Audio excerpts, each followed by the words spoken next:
Hi everyone, our lesson for today is about a sequence. The objective of this lesson is generate patterns of a sequence. So what does it mean when we say sequence?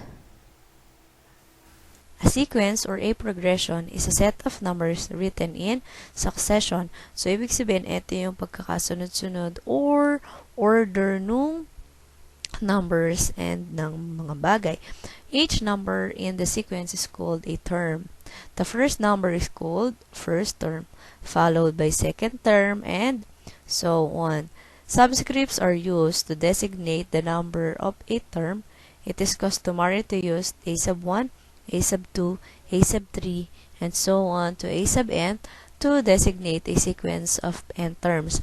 So, kung meron tayong exponent na nakikita sa upper right side ng variable, ang subscript naman ay nakikita sa lower right side ng variable. Now, for you to easily understand the concept of a sequence, here are the examples. An example of a sequence is 1, 4, 9, 16, and 25. So, where do we get this sequence? What is the rule that we use to come up in this sequence? So, by squaring counting numbers from 1 to 5, we get the given sequence here. So, let's check if we square counting numbers from 1 to 5, the sequence is the same on the given example. So, 1 squared is equal to 1. 2 squared is equal to 4. 3 squared is equal to 9. 4 squared is equal to 16. And 5 squared is equal to 25. So now, we found out that the sequence 1, 4, 9, 16, and 25 is true to the given rule.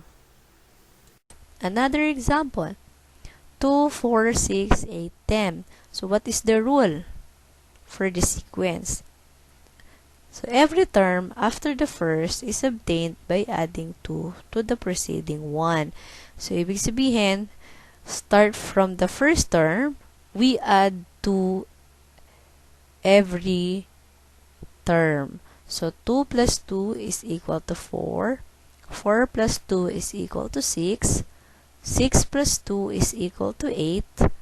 8 plus 2 is equal to 10. Another example, 9, 4, negative 1, negative 6, and negative 11.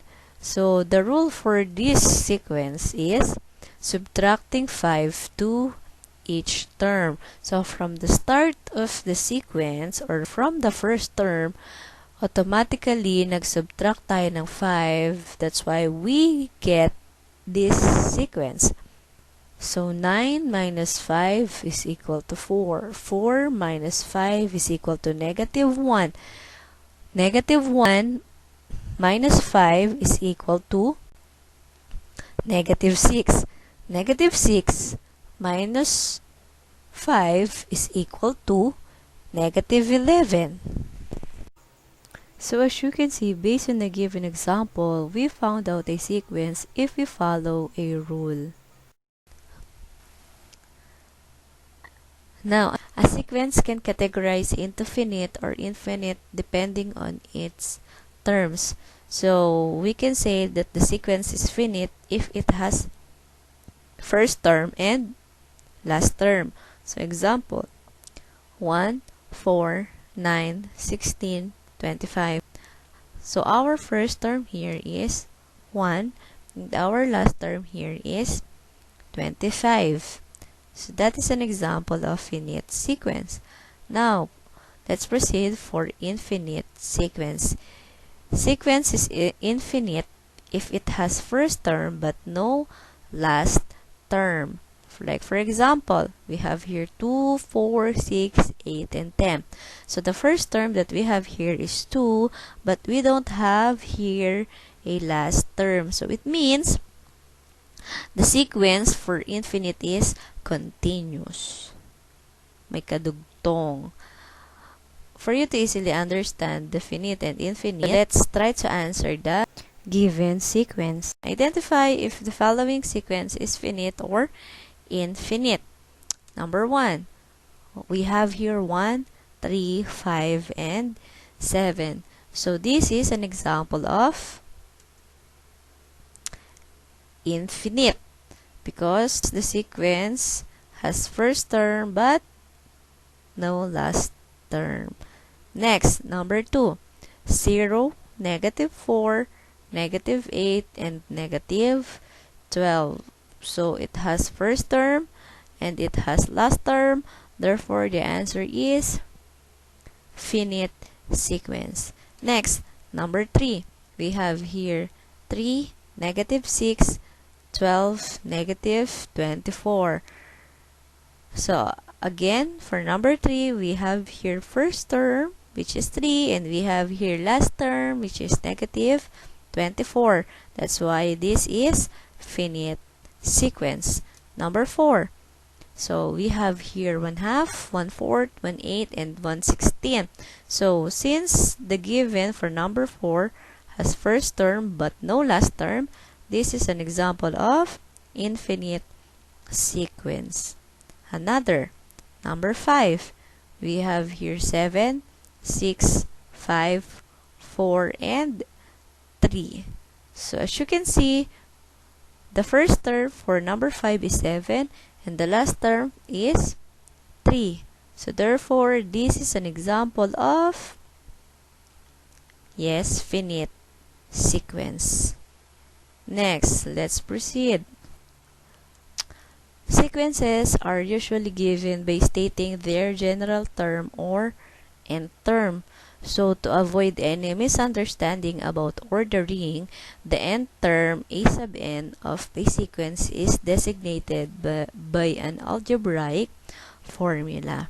So, example, write the first 5 terms of the sequence a sub n is equal to 2n plus 1. Since we are identifying the first 5 terms of the sequence, sabi nga natin, yung subscript natin na n ay mapapalitan ng values from 1 to 5. Since we are identifying or since we need to identify the value for the first 5 terms. So therefore, our a sub n will become a sub 1, a sub 2, a sub 3, a sub 4, and a sub 5, since we need to identify the first 5 terms of the sequence. So it means the value for n is the first 5 terms or counting numbers from 1 to 5. Now, since we have the given value for n, let's substitute it to the given formula. So let's proceed for a sub 1. A sub 1 will become equal to 2 times 1 plus 1. Since the value of our n here is 1, so let's substitute it. It will become 2 times 1 plus 1. So let's simplify. 2 times 1 is equal to 2 plus 1 is equal to 3.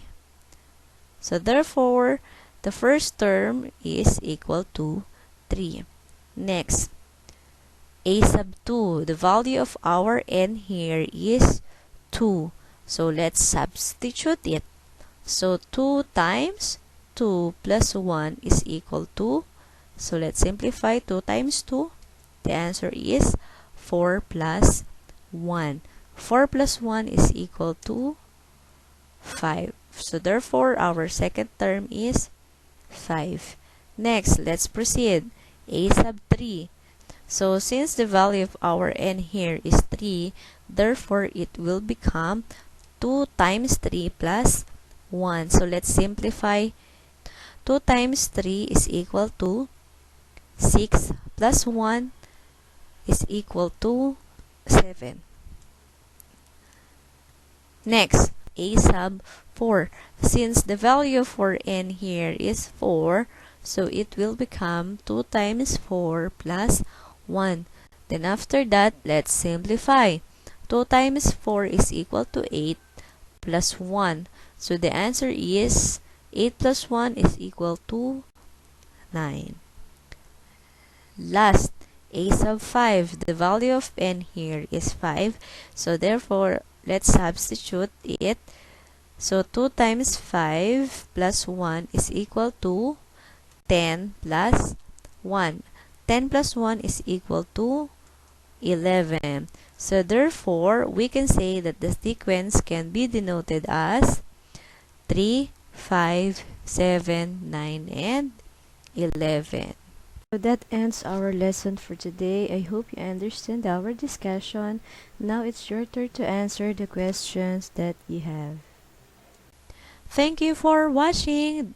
If you like this video, just hit the like button, share, comment, subscribe, and click the notification bell to notify for the next lesson.